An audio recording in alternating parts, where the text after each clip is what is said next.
I'm going to introduce to you a tool that we use in Parakaleo that helps us normalize what we experience and walk through in community.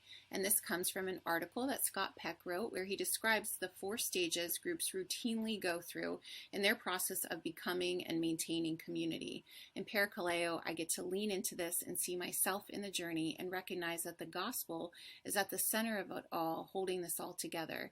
So as I share, I invite you to think of a community, maybe a church plant or workplace that you're currently finding yourself in.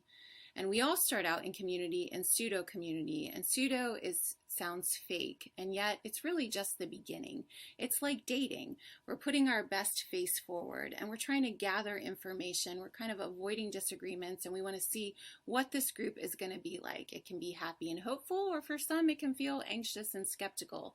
But inevitably, in the midst of this, of that trying to gloss over and suppress the differences, they end up coming to the surface anyway, and as much as we want to avoid it, we all enter chaos. Every group goes through this next stage of chaos where conflict arises and there's competing ideas of what this group is going to be like, what our expectations are for how we're going to move forward.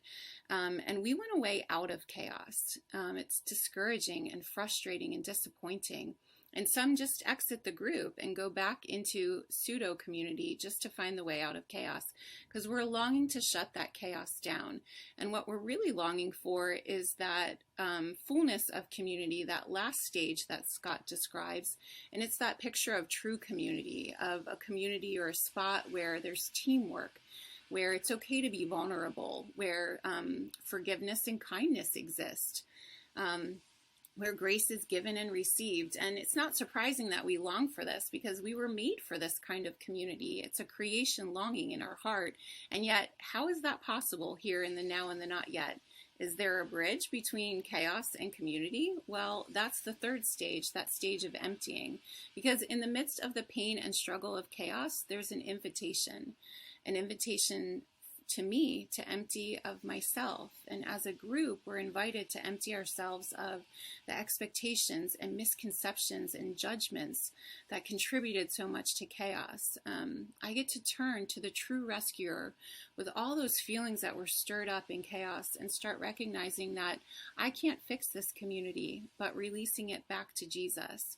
Because at the middle of it all is the gospel, like we described. And it reminds me that I have a divided heart, and so does everyone else on this journey.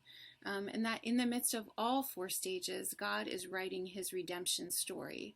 So no matter what stage you might find yourself in, the goal is the gospel, leaning in to see it lived out in your community and in mine.